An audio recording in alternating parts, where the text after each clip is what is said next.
Mungkin kalau kita melihat, oh kita bisa berbicara dengan orang lain, kelihatan gambarnya seperti ini, bisa ngobrol, bisa itu masuk tidak masuk akal. Ya, tetapi dengan perkembangan depan seperti saat ini menjadi hal-hal yang dulunya tidak masuk akal itu menjadi masuk akal.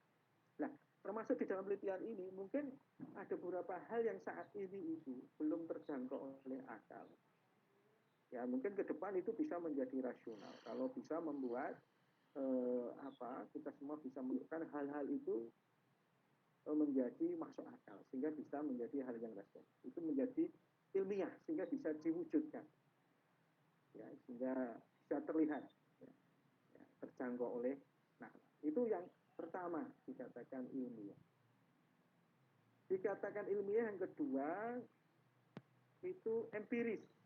Ya. Jadi cara-cara yang digunakan dalam penelitian itu teramati oleh panca indera, ya, teramati oleh manusia, dilihat oleh orang lain, bisa diketahui dan sebagainya. Kalau itu tidak bisa dilihat oleh panca indera, mungkin itu ya mungkin dianggap belum sebuah penelitian.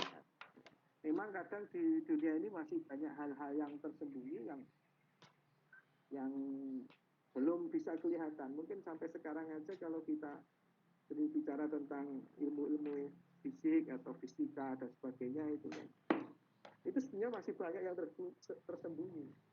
Ya, misalkan kita bicara tentang gaya, tentang apa itu kan hal-hal yang mungkin hal yang tidak begitu kelihatan langsung.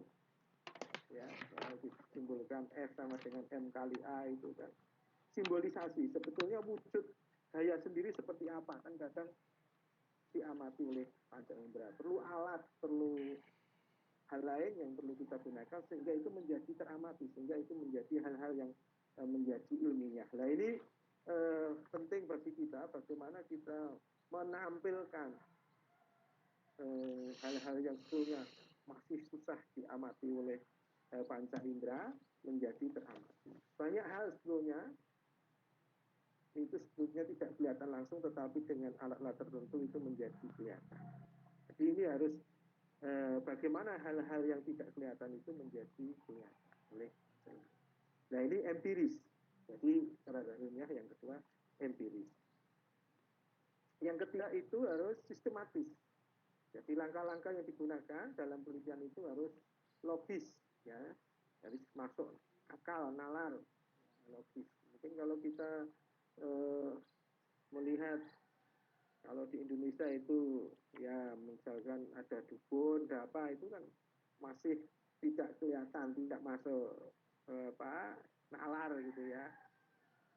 Jadi mungkin langkah-langkah dilakukan juga kadang tidak logis, tidak masuk akal, tetapi bisa dilakukan. Nah ini mungkin saat ini mungkin itu juga belum bisa diamati oleh panca indera, belum bisa mungkin ke depan mungkin akan bisa itu, ada kemungkinan ya. Seperti zaman dulu bagaimana kita seperti Vicon seperti ini kan tidak terbayangkan.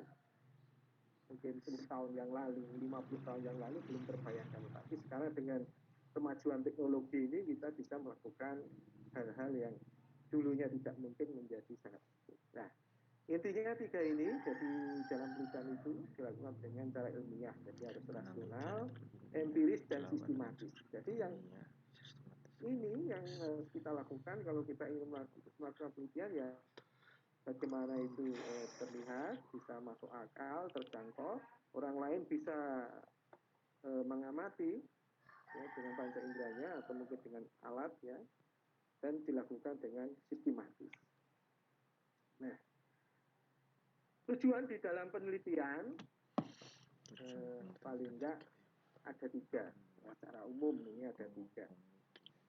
Ya mungkin bisa lebih banyak lagi, tapi ini saya ambil yang penting, ini paling enggak ada tiga. Orang melakukan penelitian itu tujuannya yang pertama itu untuk penemuan. Nah, jadi mungkin sebelumnya data-data itu belum ada, ya. Jadi baru ya, benar-benar hal yang baru, sehingga kita akan melalui penelitian ini akan menemukan hal-hal yang baru tersebut yang sebelumnya belum pernah diketahui. Dulu misalkan dari sinyal internet itu ada 1G, 2G, 5G, ya, 5G, ya, dan seterusnya. Itu selalu berkembang hal penemuan baru. Ada juga yang banyak kita lakukan kalau mungkin mahasiswa S1, ya, itu adalah pembuktian. Ya, jadi data yang diperoleh itu dipergunakan untuk membuktikan. Masih ada ragu-ragu terhadap suatu hal atau pengetahuan. Ya, jadi ada keraguan sehingga kita perlu kita lakukan penelitian untuk membuktikan. Jadi sebetulnya itu sudah ada, cuma kita ingin mencoba mengungkap ulang. Yang ketiga, ini adalah penelitian pengembangan atau R&D. Penelitian R&D. Data yang diperoleh dalam penelitian ini digunakan untuk memperluas suatu pengetahuan. Ini R&D. Ini sekarang banyak dipakai untuk penelitian research and development, ya, di dalam penelitian itu bagaimana kita terus mengembangkan dari yang sudah ada itu menjadi hal baru lagi yang lebih luas lagi. Kalau kita melihat produk-produk otomotif dari tahun ke tahun itu selalu berkembang, berubah, ya, termasuk mungkin untuk handphone kita ini selalu berkembang terus, hampir setiap tahun ada produk baru. Kalau dulu handphone itu yang bagus itu banyak tombolnya. Zaman BlackBerry itu tombolnya banyak. Sekarang semakin jadi tinggal layar semuanya, nggak ada tombolnya. Jadi inovasi itu ada yang ditambah, ada juga yang dikurangi, ya, dikembangkan. Ini melalui riset pengembangan, jadi melalui R&D. Jadi standar diperdalam lagi, diperluas lagi menjadi hal-hal yang baru lagi.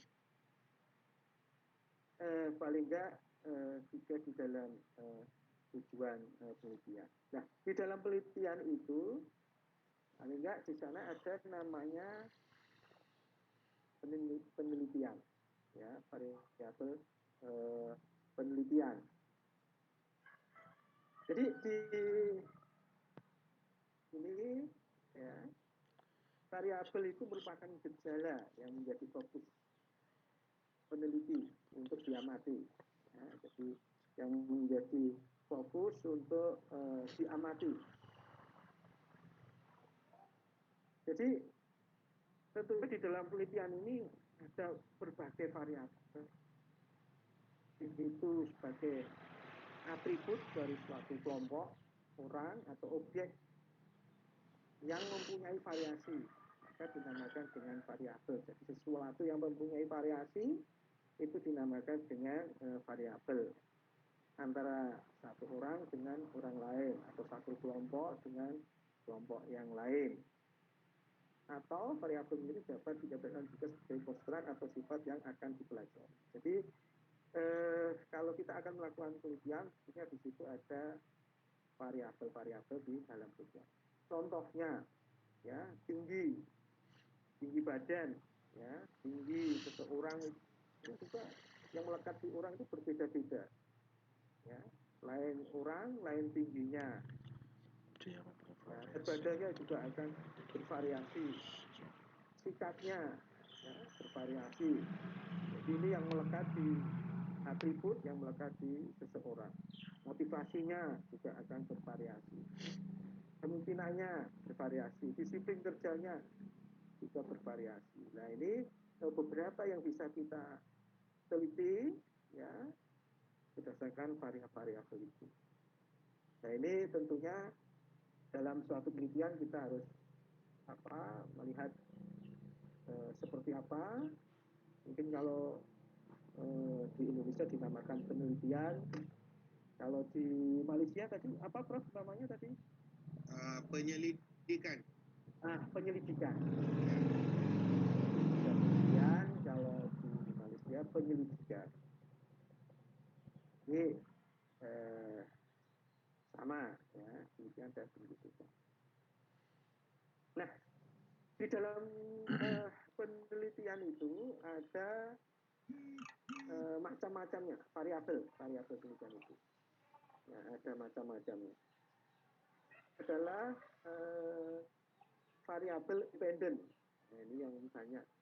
Kalau penelitian kuantitatif ya, variabel independen sering disebut dengan variabel bebas atau stimulus, prediktor atau anteseden atau variabel yang mempengaruhi penyebab timbulnya variabel dependen atau terikat.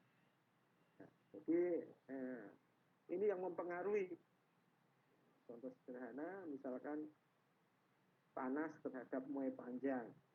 Nah, berarti panas itu yang mempengaruhi muai panjang, bukan muai panjang yang mempengaruhi dependent, mana yang menjadi dependent. Kalau dependent adalah disebut variable output kriteria atau variabel yang terikat. Ya, kalau independent itu bebas, kalau dependent itu terikat.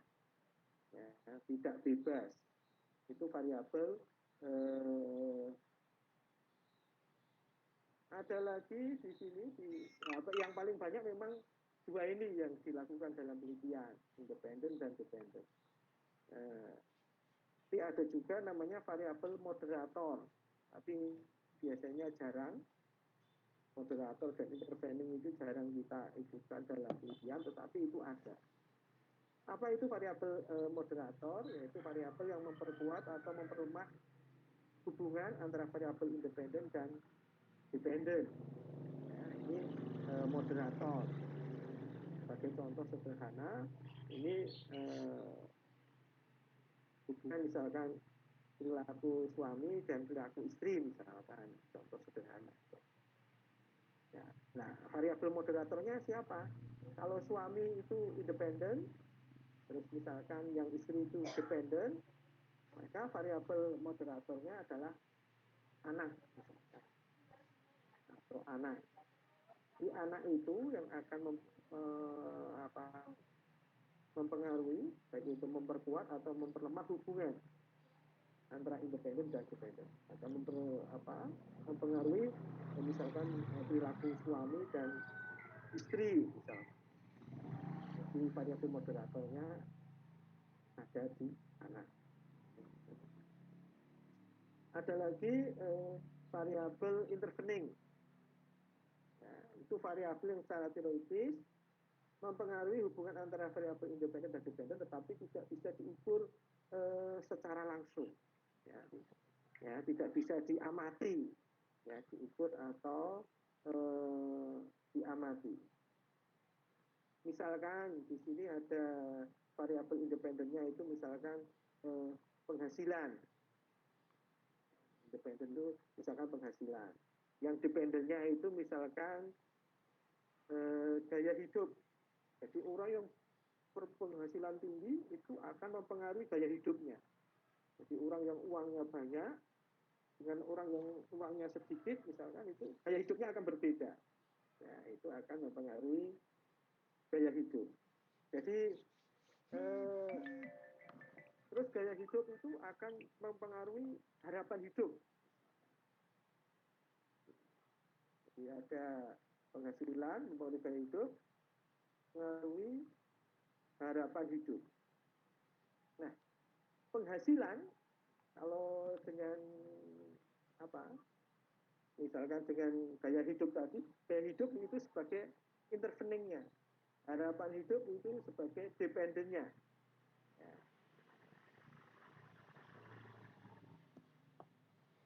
Jadi yang tidak tetapi gaya hidup itu mungkin susah diukur misalkan suatu mati. Ya.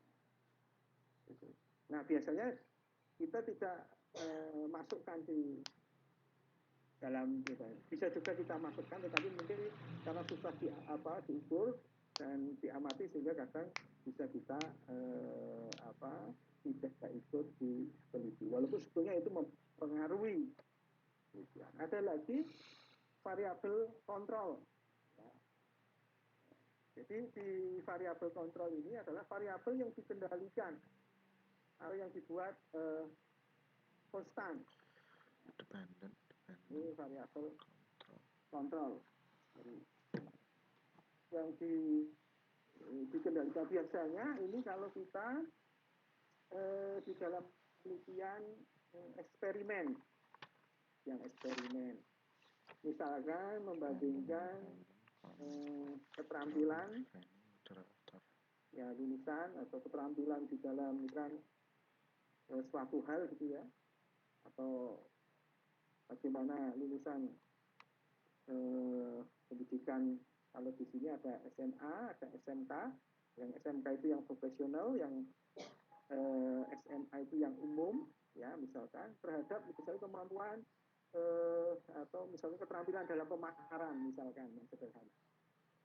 Ya, jadi bagaimana kemampuan di dalam pemasaran untuk lulusan SMA.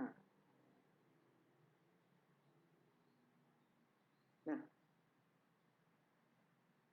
untuk kontrolnya, ya, mungkin karena ini dia dilihat bagaimana kemampuan memasarkan produk gitu ya.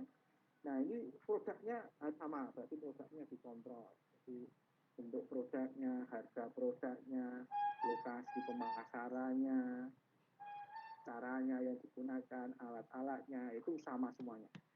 Terus kita bandingkan apakah lulusan SMA dan lulusan SMK itu sama atau tidak kemampuan dalam memasarkan produk misalkan. Yang tadi yang ingin dipasarkan itu harus sama waktunya ya, mungkin tempatnya dan sebagainya. Nah itu yang kita kontrol itu sebagai variabel kontrol. Jadi sesuatu dinamakan variabel tadi sesuatu yang bervariasi. Nah, di dalam penelitian itu ada juga namanya paradigma penelitian. Nah, apa itu paradigma penelitian? Ya, kalau di sini yaitu merupakan pola pikir yang menunjukkan hubungan satu variabel dengan variabel yang lain atau hubungan antar variabel yang akan diteliti itu seperti apa, pola pikir hubungannya itu seperti apa, mana yang mempengaruhi, mana yang dipengaruhi dan sebagainya. Paradigma penelitian dapat digunakan sebagai panduan di dalam merumuskan masalah, merumuskan hipotesis, dan menentukan teknik statistik yang akan digunakan dalam menguji hipotesis yang telah dirumuskan. Ini pentingnya paradigma penelitian. Ada berbagai macam bentuk paradigma penelitian, mulai dari yang sederhana sampai yang kompleks. Ini saya tampilkan beberapa contoh paradigma sederhana ya. Nah, misalkan ini ada variabel X, ada variabel Y. Kan yang seperti ini sederhana. Jadi kita menghubungkan antara X dan Y saja. Misalkan X ini adalah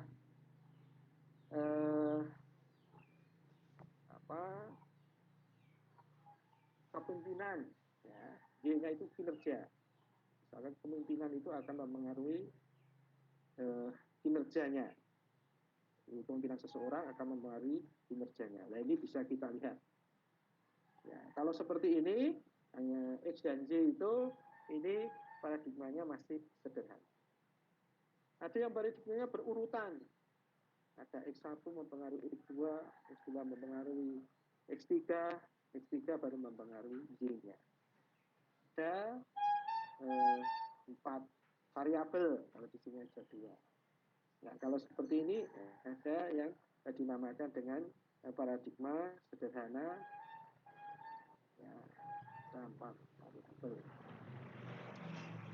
Ada lagi paradigma ganda dengan 2 variabel independen. Di sini ada biasanya Y ini adalah yang dependent, X itu yang independent. Tapi kalau pada kasus ini, ya, jadi kasus yang di atas ini Y-nya itu dependent, X-nya mempengaruhi Y. Kalau yang ini X1 mempengaruhi X2, jadi X2 itu bisa sebagai dependent terhadap X1. X3 itu dependent terhadap X2 atau X2 itu independent yang mempengaruhi X3. Y itu yang dipengaruhi oleh dia dependent, ya, dipengaruhi oleh X3.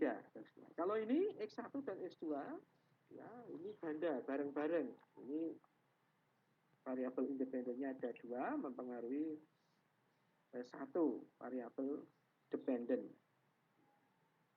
Kalau di sini ada 3, ada juga yang independennya 1 tapi dependennya 2. Jadi dia ada 2. Sederhana, paradigma jalur sederhana, ya. Jalur ganda dan sebagainya kompleks, semakin banyak yang dihubungkan, yang diteliti, ya. Variabelnya banyak sekali, sehingga perlu analisis yang lebih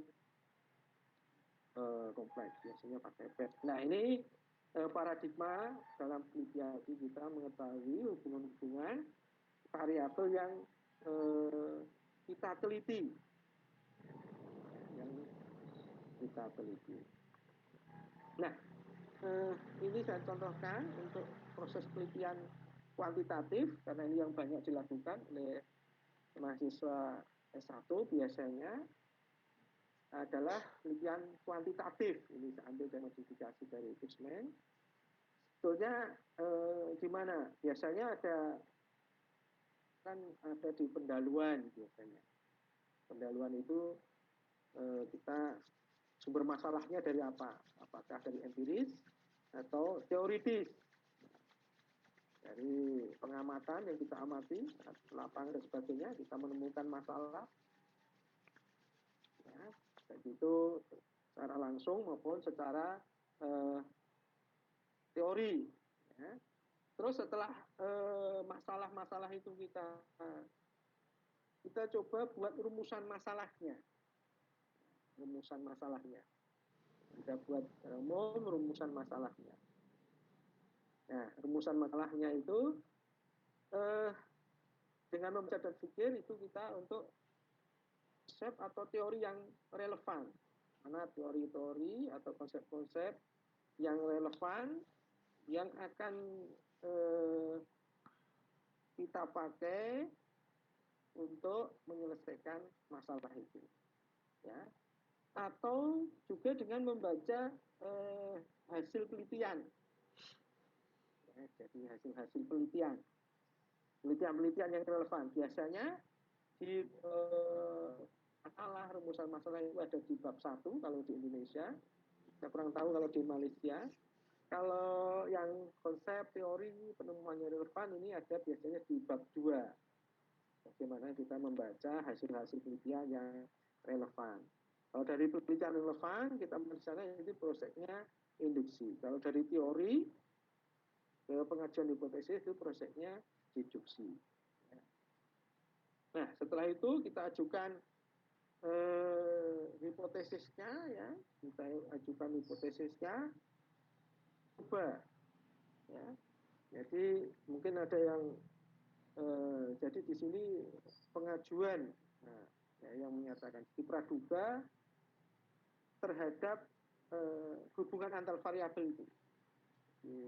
Di dalam hipotesis itu kita melihat praduga hubungan antar variabel itu. Ya, di sini kita bisa bagaimana memilih strategi atau metode di dalam penelitian, ya, termasuk kita secara operasional bisa menentukan instrumen di dalam penelitian itu, ya. Instrumen-instrumen yang kita pakai untuk menggali data, ya, sehingga kita bisa membuat penemuan, ya, penemuan. Jadi data-data itu kita kumpulkan, kita analisis sehingga kita bisa melihat sesuatu sehingga kita bisa membuat kesimpulan. Nah, ini secara umum di dalam penelitian kuantitatif. Cuma saya kurang tahu persis pola yang mungkin model yang dilakukan di Malaysia seperti apa, mungkin nanti bisa diskusi untuk pola-pola yang ada dilakukan di Malaysia ini. Jadi ya setelah dirumuskan konsep teori, ajukan hipotesis, ya terus kita coba mencari datanya, itu menggunakan instrumen. Setelah itu terus coba kita analisis penemuan, terus kita coba simpulkan. Nah, itu kan di dalam penelitian. Jadi di judulnya adalah penelitian dan statistik. Lalu apa itu statistik? Ya, kalau tadi kita berbicara tentang apa itu penelitian. Sekarang apa itu statistik? Ya, statistik adalah cabang ilmu ya, yang memberikan suatu metode untuk mengelola, mulai dari mengumpulkan, menganalisis, ya, dan merangkum data sekaligus menggunakan informasi dalam data tersebut untuk menghasilkan berbagai kesimpulan fenomena yang diamati. Ini jadi cabang ilmu, ya, atas suatu metode untuk mengelola. Bagaimana supaya data-data yang kita dapatkan dalam penelitian itu bisa kita olah, bisa kita analisis, kita rangkum sehingga bisa memberikan kesimpulan yang tepat terhadap penelitian yang kita amati. Nah, apa peran statistik di dalam penelitian? Nah, yang pertama, statistik itu sebagai alat untuk menghitung. Jadi, bagaimana kita menentukan berapa besarnya anggota sampel dari populasi yang kita ingin ambil, ya, itu biasanya bisa menggunakan statistik ini. Jadi, nanti seberapa besar sampel yang kita ambil. Nah, tentunya ini ditentukan berapa alfa atau taraf kesalahan yang dikehendaki. Semakin besar taraf kesalahannya, semakin sedikit sampel yang diambil. Semakin banyak sampelnya, berarti semakin sedikit salahnya. Biasanya kalau alfanya kecil itu sampelnya besar. Kalau alfanya itu besar, itu sampelnya kecil. Jadi semakin sedikit sampel, semakin banyak salah. Nah, kira-kira gitu. Jadi bagaimana nanti di statistik ini digunakan untuk mencari seberapa besar jumlah sampelnya. Ya, kalau jumlah populasinya sekian, berapa sampel? Kalau misalkan alfanya 1%, alfanya 5%, ini bisa digunakan untuk menghitung besar anggota sampel yang diambil dari suatu populasi. Nah, di dalam itu penelitian, di dalam penelitian itu statistik itu juga digunakan sebagai alat untuk menguji, ya, menguji validitas dan reliabilitas dari instrumen. Jadi instrumen yang kita buat, ya, sebelum kita gunakan untuk meneliti, harus kita uji dulu validitasnya dan reliabilitasnya. Apakah memang sudah valid, benar-benar bisa digunakan untuk mengukur, ya, atau belum. Kalau reliabilitas itu ya derajat keajegan. Jadi kalau untuk mengukur merah, apakah nanti hasilnya juga akan merah juga. Tetapi digunakan lagi merah lagi, apakah tidak misalkan. Jadi instrumen-instrumen yang kita gunakan harus teruji dulu sebelum digunakan secara luas. Jadi harus kita uji dulu validitas dan reliabilitasnya. Ini menggunakan statistik. Jadi kita bisa menggunakan statistik untuk alat ujinya. Nah, ada lagi statistik ini digunakan untuk penyajian data. Bagaimana data-data yang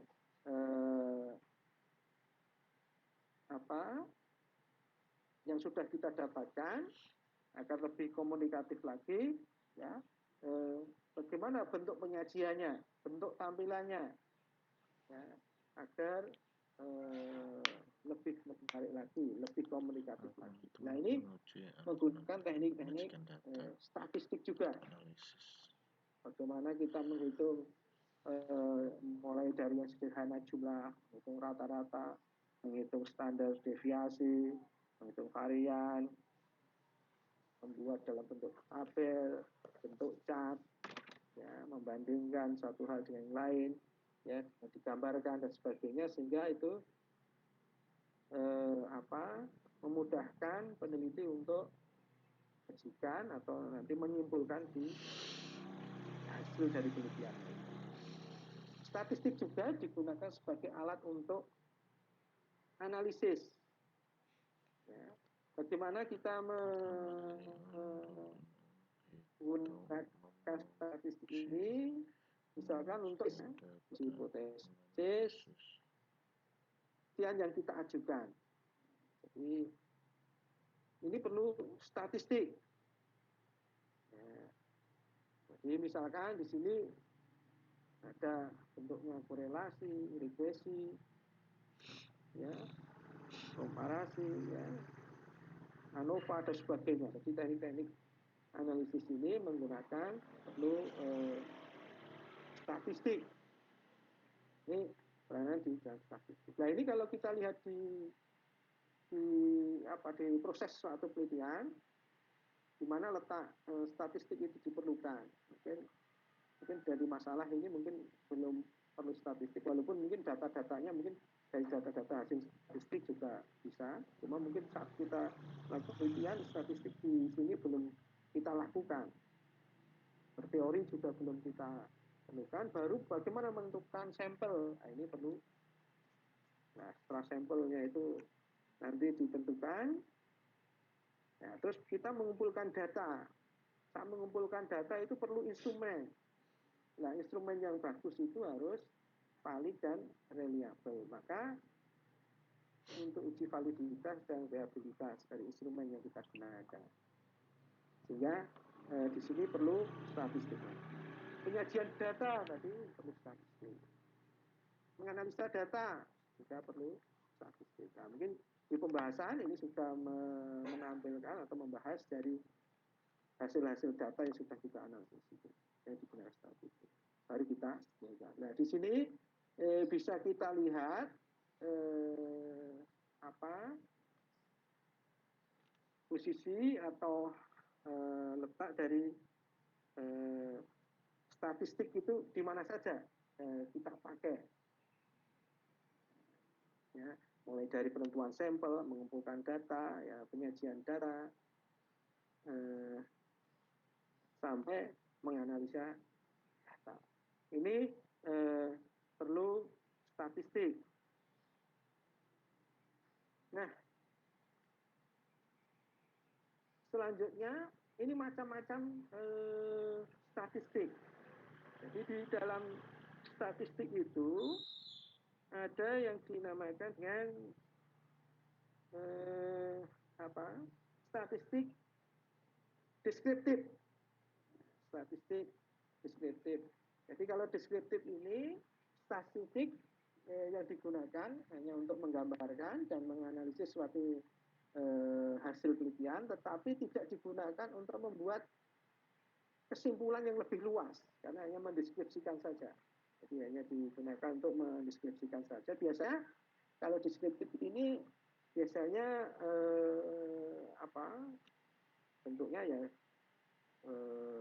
hanya populasi itu, tidak kesampel aja. Jadi ini tidak dilakukan untuk generalisasi atau inferensi. Kalau yang statistik inferensial ini digunakan untuk generalisasi, sehingga di sana ada populasi dan juga ada sampel. Jadi yang kita teliti itu sampel. Jadi kalau sampel teliti itu kalau hasilnya signifikan bisa kita gunakan untuk generalisasi yang lebih luas lagi. Ya, ini yang ada di apa inferensial. Nah di dalam statistik inferensial ini juga nanti sebenarnya dibagi dua lagi. Statistik itu yang parametris, ada yang non parametris.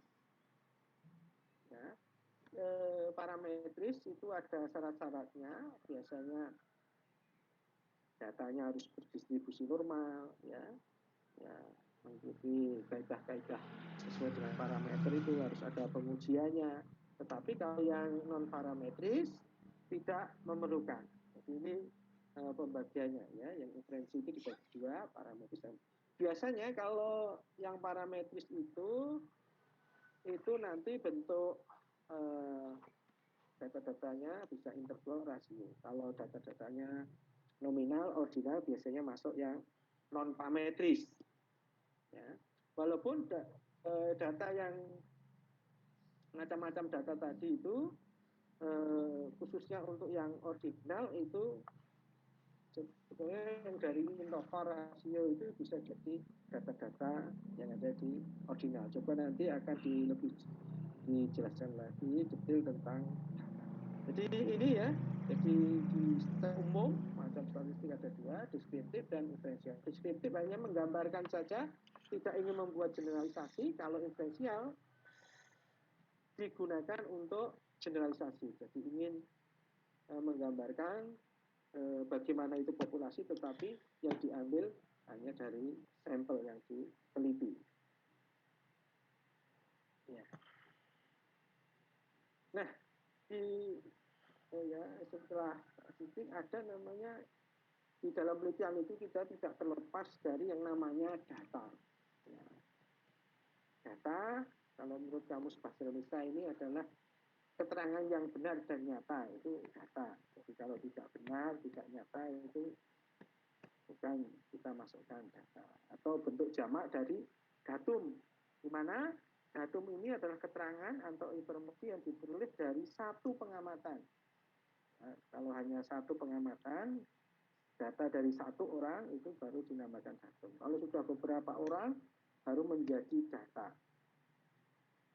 Nah, data ini adalah gejala, keterangan atau informasi yang dapat memberikan gambaran tentang suatu keadaan. Jadi keterangan dari informasi yang ada di apa yang kita teliti itu, yang menggambarkan keadaannya itu seperti apa. Nah, data yang bagus, ya data yang bagus tentunya ada beberapa syarat bagaimana kita syarat untuk data yang bagus. Data yang bagus itu paling enggak 3 syarat data. Data yang bagus itu harus valid, reliable, dan objektif. Valid itu adalah derajat ketepatan. Jadi Jadi kalau digunakan untuk tepat gitu, ya itu tepat. Kalau reliable itu derajat keajikan atau konsistensi, nah, itu konsistensi. Kalau objektif adalah derajat persamaan persepsi. Jadi persepsi dari satu orang ke orang lain itu sama. Jadi kalau bisa saya digambarkan seperti ini. Kalau yang kita mencari datanya kok seperti memanah gitu ya, ketemunya di sini, ya, nyebar seperti ini, tidak valid dan tidak variabel. Yang titik-titik ini kemana-mana ini tidak valid dan tidak reliable datanya ini. Kalau ini digunakan untuk membuat kesimpulan tentunya tidak bagus karena datanya tidak valid.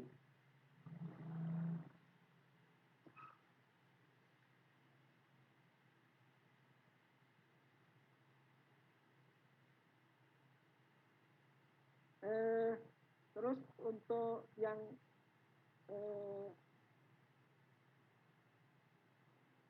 valid, ya, kalau nembak di tengah di sini itu valid, pas di tengah ini semua itu valid, pas di tengah itu valid. Kalau nembak di tengah dan di sini terus semua itu valid dan reliable. Kalau yang ada di sini itu reliable tetapi tidak valid, dia ajak, datanya itu ajak tetapi dia di luar. Nah, yang seperti ini data-data yang mengelompok yang di luar, yaitu tidak tidak valid tetapi reliable. Nah, ini valid dan reliable, ya, mengelompok di tengah. Ini data. Jadi di dalam penelitian kita akan mendapatkan data itu kadang ada yang di luar, ada yang sesuai, ada yang tidak sesuai. Data-data yang tidak sesuai biasanya bisa kita tidak ikutkan analisis karena akan mempengaruhi hasil analisis kita. Ya. Jadi harus kita hilangkan. Jadi yang kita pakai benar-benar data yang sudah valid dan sudah reliable. Karena kalau kita gunakan untuk membuat kesimpulan, jadi tidak benar. Maka tadi untuk mendapatkan data yang valid dan reliable, maka perlu kita uji dulu, ya, instrumennya tadi, ya, validitas dan reliabilitasnya itu perlu statistik untuk menguji instrumen tadi agar valid dan reliable. Nah, untuk data, macam data, jadi data itu juga dibagi lagi.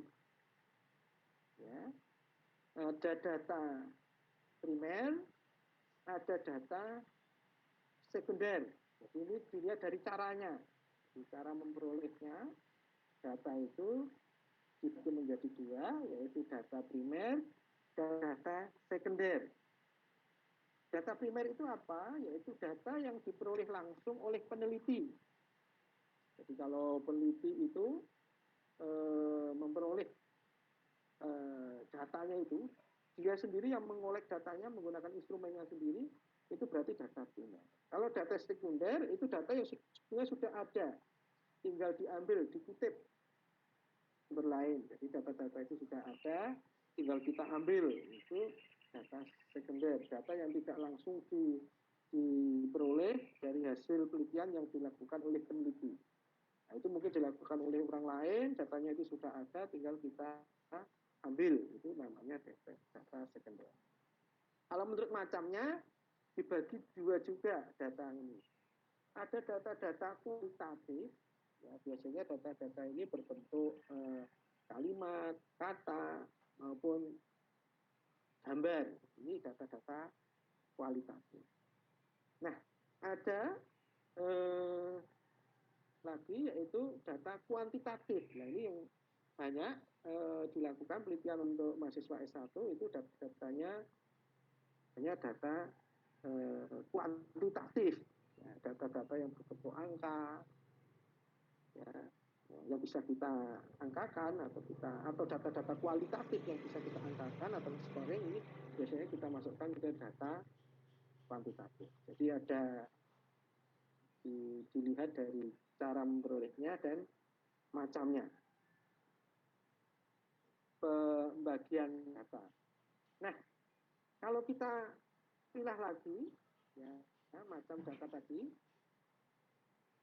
yang data kualitatif, ya, berarti ada kualitatif dan kuantitatif. Yang kuantitatif yang bisa kita angkakan itu ada data discrete, itu di nominal, ada lagi yang kontinum, ya, itu menjadi 3, ordinal, interval, dan rasio. Ya, ada macam ini, ada macam data nominal, jadi kalau kita bagi 4 di ujungnya, data itu hanya ada 4. Nominal, ordinal, interval. Apa itu data nominal? Data nominal itu data-data yang diperoleh dari hasil menghitung atau membilang jumlah meja, jumlah kursi, jumlah orang dan sebagainya itu, ya, jumlah kendaraan, jumlah warnanya dan sebagainya, itu hanya menghitung, membilang, ya, bukan mengukur. Nah, lain antara menghitung dan membilang ini bukan mengukur. Hanya di jumlah aja, menghitung berapa jumlahnya, berapa banyaknya, itu masuk data yang nominal. Ya. Ada lagi yang data itu ordinal, data-data yang berjenjang atau berperingkat, berbentuk peringkat. Ya, misalkan data-datanya itu misalnya ada ranking 1, ranking 2, golongan 1, golongan 2. Jadi data-datanya berbentuk peringkat, ya, atau berjenjang. Kalau interval, ya, ini data-data yang jaraknya sama tetapi tidak punya nol absolut. Contoh sederhana, misalkan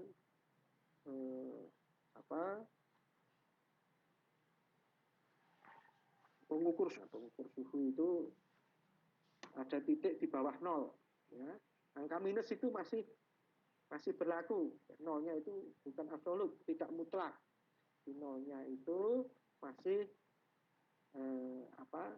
dihargai, masih ada nilainya. Tapi kalau rasio hampir sama dengan interval, jaraknya juga sama, ya. Tetapi nolnya itu absolut. Kalau nol benar-benar nol, ya, karena tidak ada di bawah nol ini sudah tidak ada. Misalkan berat, ya, berat itu berat 0 kilo benar-benar sudah tidak ada karena tidak ada berat minus. Berat. Misalkan tinggi itu tingginya ada tingginya minus gitu, ya, tinggi orang itu minus, ya, tidak ada. Jadi kalau tingginya nol berarti benar nolnya itu absolut, benar-benar tidak ada. Ya. Ini macam datanya. Nah, ini akan berpengaruh terhadap pedoman, jadi memilih teknik statistik. Jadi untuk memilih teknik statistik mana yang sesuai, paling nggak ada dua, ya, yaitu macam datanya tadi, nominal, ordinal, interval atau rasio, dan bentuk hipotesisnya apa. Ini bentuk hipotesisnya. Jadi tadi macam datanya yang akan dianalisis dan bentuk hipotesisnya. Kalau kita tahu macam datanya dan bentuk hipotesis yang kita harapkan, maka kita akan tahu teknik statistik yang dipakai. Nah, jadi seperti apa statistik yang akan kita pakai untuk penguji hipotesisnya. Nah, apa itu hipotesis? Jadi hipotesis itu adalah jawaban sementara yang masih sifatnya praduga gitu, yang harus dibuktikan kebenarannya. Dari jawaban tersebut bukan sifatnya masih sementara, perlu diuji. Jadi kalau di dalam penelitian biasanya kita mengajukan hipotesis, dari hipotesis ini yang ingin kita uji melalui penelitian ini. Kita buktikan kebenarannya, apakah diterima, apakah ditolak. Nah, bentuk hipotesis di penelitian paling enggak ada tiga, ya, bentuk hipotesis. Hipotesis deskriptif, yang hanya menggambarkan saja, mendeskripsikan saja. Nah, hipotesis asosiatif, ada hipotesis komparatif. Ya. Kalau deskriptif hanya menggambarkan saja, mungkin dari satu variabel. Kalau asosiatif mungkin menghubungkan satu variabel dengan variabel yang lain. Kalau komparatif membandingkan. Nah, ini bentuk-bentuk hipotesis. Jadi tadi kita tahu macam datanya seperti apa, data hasil penelitian kita. Ingin kita buat apakah itu deskriptif, asosiatif atau komparatif, ini nanti tergantung dari penelitian, ya, penelitian yang kita lakukan seperti apa. Maka nanti kita bisa menentukan. Nah, ini contoh-contoh hipotesis. Kalau ini deskriptif, ya, ada hipotesis nol dan hipotesis alternatif. Ya. Kalau deskriptif itu biasanya hanya satu variabel gitu, hanya menggambarkan suatu variabel. Misalkan H0-nya daya tahan lampu merek X sekian jam, berarti jadi daya tahan merek X tidak sama dengan 500 jam. Kalau komparatif membandingkan, tidak ada perbedaan. Nah, sudah membandingkan lebih dari satu variabel. X dengan Y. HA-nya berarti tidak ada perbedaan. Nah, secara detail untuk hipotesis nanti akan saya terangkan pada pertemuan yang berikutnya mengenai hipotesis dan bagaimana menguji hipotesis, baik yang tadi deskriptif, asosiatif, dan komparatif. Contoh-contohnya yang ada hipotesis. Nah, yang asosiatif ini berarti nolnya itu tidak ada hubungan, ya. Kalau hanya ada hubungan, misalkan antara ini contoh-contoh sederhana hipotesis. Nah, setelah kita tahu hipotesis dan macam datanya yang akan dipakai, kita bisa menentukan atau memilih rumus yang akan kita pakai untuk menguji hipotesis tadi. Kan macam datanya itu nominal. Macam datanya itu nominal. Yang diperoleh kita dari hasil penelitian itu data-datanya nominal, ya hasil nominalnya hanya jumlah dan sebagainya. Kalau hipotesisnya itu deskriptif, ya, satu variabel, maka rumus yang dipakai itu bisa binomial atau C kuadrat one sample. C kuadrat one sample. Yang ini, yang nominal. Diperoleh dari hasil penelitian kita itu adalah ordinal, maka rumusnya bisa menggunakan rantes. Rumus statistik yang dipakai bisa menggunakan rantes. Kalau datanya kita itu interval dan rasio, bisa kita menggunakan t-test. Rumus yang bisa kita pakai. Kalau hipotesisnya kita komparatif, nah komparatif ini bagi dua lagi, yang dua sampel dan lebih dari dua sampel. Baik yang dua sampel maupun lebih dari dua sampel ini dibagi lagi, ada yang related dan independent. Related itu kalau variabelnya itu berhubungan, jadi membandingkan satu hal dengan hal yang lain, tetapi masih ada hubungannya. Jadi biasanya ini penelitian di eksperimen, ya, membandingkan before after dan sesudah dapat treatment, ya, tapi pada orang yang sama. Jadi itu masih yang related, ya, masih ada hubungannya. Itu sudah berbeda. Jadi kalau yang independen membandingkan satu kelompok dengan kelompok lain. Jadi mengkomparkan dua sampel, tapi sampel di kelompok A dibandingkan dengan kelompok B itu independen. Nah, ini rumusnya juga yang dipakai sudah berbeda. Ya. Kalau yang related, ini komparatif dua sampel bisa nomor satu test, Wilkerson match pair test, ya, ada t-test dan sebagainya.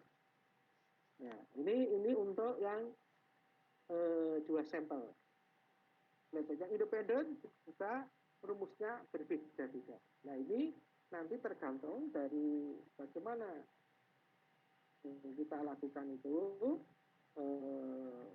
macam datanya kayak apa, terus komparatif bentuk hipotesis yang kita ya.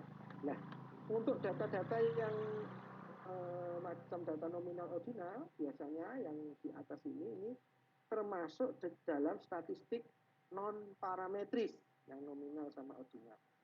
Baru nanti yang interval dan rasio itu masuk statistik yang di interval dan rasio perlu diuji, ya perlu kita uji apa itu apakah tidak. Kalau normal maka kita rumus yang di parameter itu bisa dipakai, kalau tidak maka bisa masuk pindah nanti ke non parameter. Jadi data itu, data yang interval atau rasio kita rubah menjadi ordinal, karena kalau nominal sama ordinal ini tidak menuntut data itu harus tidak menuntut uji normalitas data. Tapi kalau interval rasio itu memerlukan uji normalitas. Nah ini yang komparatif lebih dari 2 sampel yang related dan independent. Kalau rasio itu ada 1 WA nova, 2 WA nova, ya. Ada kalau original ada treatment, medium test dan sebagainya. Yang asosiatif ini kalau interval rasio itu ada product moment, ini yang biasa dipakai ya. Product moment, partial correlation, multiple correlation. Ini yang kalau yang original ini pakai Superman rank, kendal tau. Ini yang nominal. Para mahasiswa sekalian, untuk pertemuan pertama ini saya tidak banyak yang ingin saya sampaikan. Memang saya setting untuk kira-kira kurang lebih 1 jam, ya. Jadi antar di awal. Nah, untuk pertemuan berikutnya kita nanti bagaimana menguji hipotesis, karena hanya 3 pertemuan. Nanti pertemuan kedua akan saya fokus ke bagaimana menguji hipotesis untuk yang kalau itu deskriptif, ya, hipotesis deskriptif, komparatif dan asosiatif. Jadi yang kedua nanti mungkin deskriptif sama asosiatif. Ya. Yang ketiga baru nanti yang komparatif. Komparatif. Baik itu data nominal, ordinal, interval maupun dengan kita mengetahui macam data dari hasil penelitian kita dan bentuk hipotesis yang kita ambil dalam penelitian itu, maka kita bisa menentukan teknik statistik yang akan kita pakai di dalam pengujian itu. Apakah nanti hipotesisnya diterima, apakah ditolak. Saya kira itu untuk pertemuan yang pertama ini. Saya memang tidak memberikan begitu banyak dulu, ya, baru mungkin nanti pertemuan kedua ketiga karena banyak contoh untuk bagaimana menguji hipotesis, ya, karena ini sebenarnya materinya banyak, cuma saya ambil yang penting. Jadi yang kedua bagaimana kita menguji hipotesisnya itu di pertemuan dan ketiga. Saya kira itu yang bisa saya sampaikan, sedikit yang saya sampaikan. Mungkin kalau ada pertanyaan yang klarifikasi yang lebih dalam, kami persilahkan. Assalamualaikum. Waalaikumsalam. Atira, silakan. Atira. Misalnya kalau data yang kita kumpul tu ada yang tidak valid, bolehkah data tu kita rawat?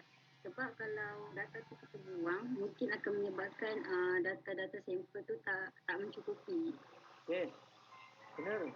Jadi ada beberapa penelitian yang mungkin kalau data itu terlalu menyimpang jauh, ya. Kadang kan kita tidak tahu itu dalam menjawab instrumen itu serius apakah tidak. Kadang hanya kayak kalau di Indonesia itu menghitung benih hanya dicentang-centang aja. Kalau seperti itu kan datanya menjadi tidak valid.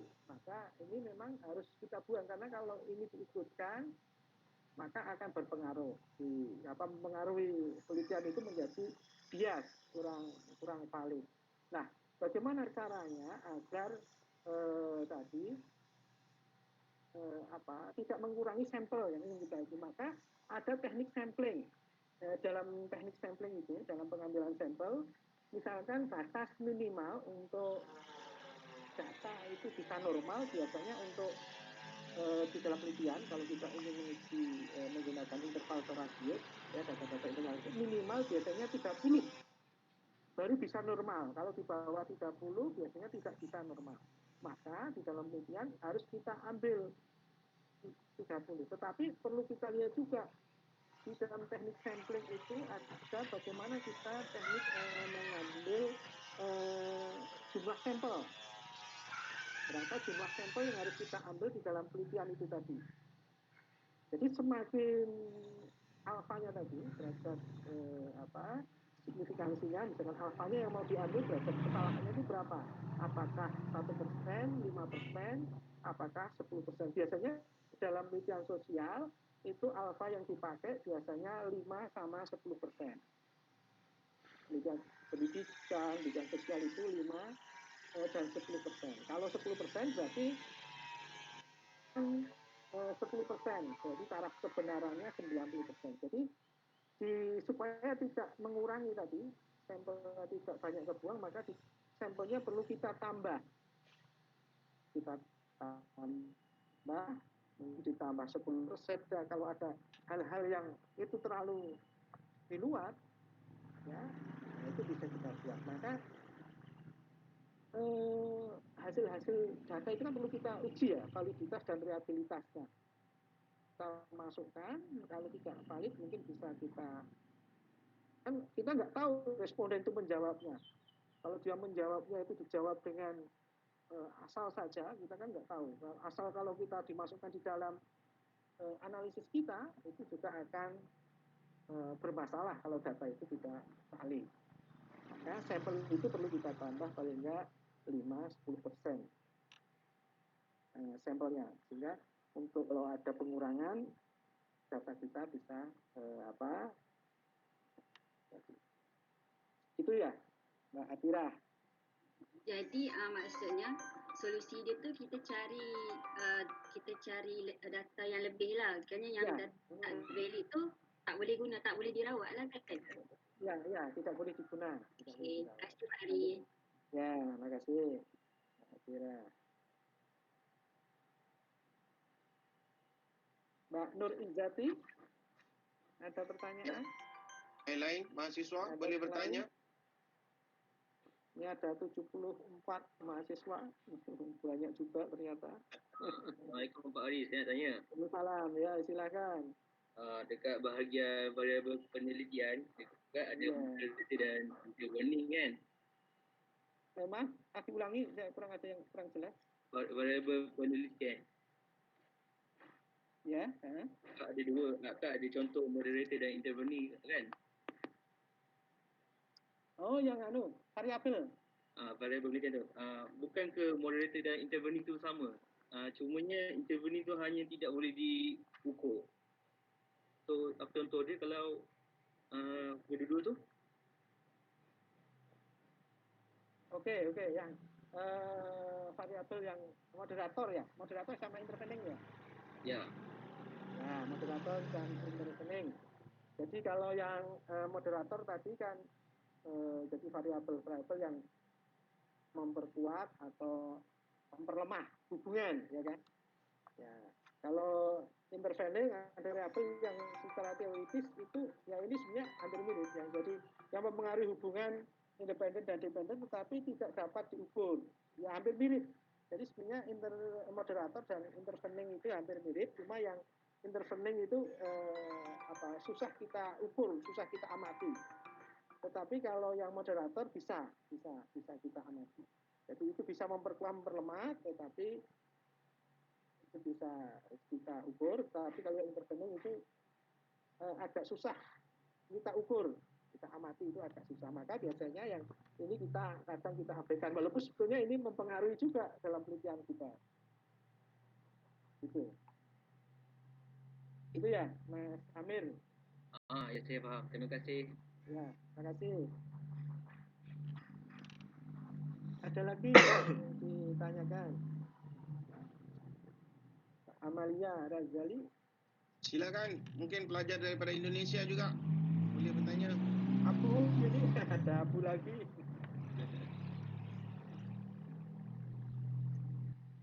Ya, saya kira satu perkongsian penyampaian yang diberi oleh Pak Ari sangat baik ya, sebagai introductions ataupun asas kepada pemahaman tentang penelitian ya. Pak Ari banyak menyentuhkan tentang sifat-sifat variable, sebab ia satu perkara yang sangat penting lah kita faham apabila kita nak memulakan satu penelitian.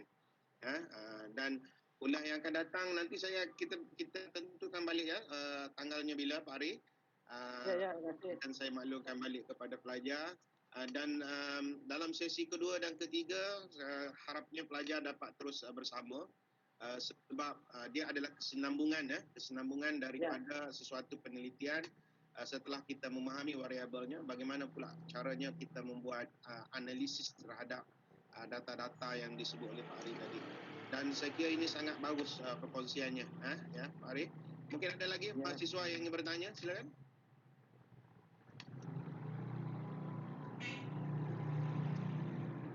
Ada lagi yang bertanya? Ya. Ada. Oke, terima kasih. Kalau hari ini saya cukupkan sekian dulu. Ya, di Indonesia itu memang untuk Vicon itu kita batasi tidak seperti pelajaran umum, bro. Kalau langsung itu kan lebih nyaman ya. Kadang kalau Vicon sini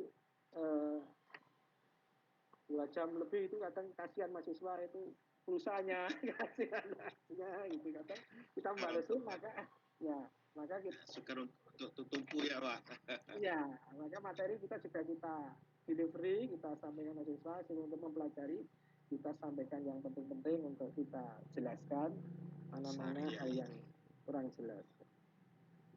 Saya kira gitu, terima kasih. Kalau tidak ada pertanyaan lagi, untuk hari ini kita cukupkan sekian.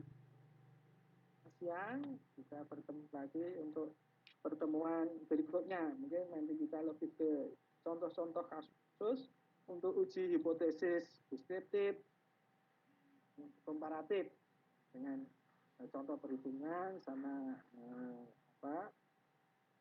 analisisnya. Saya kira gitu. Prof. Dekani. Ya, baik. Terima kasih. Assalamualaikum warahmatullahi wabarakatuh. Terima kasih sama-sama. Waalaikumsalam warahmatullahi wabarakatuh. Terima kasih. Terima kasih. Sampai bertemu lagi. Ya.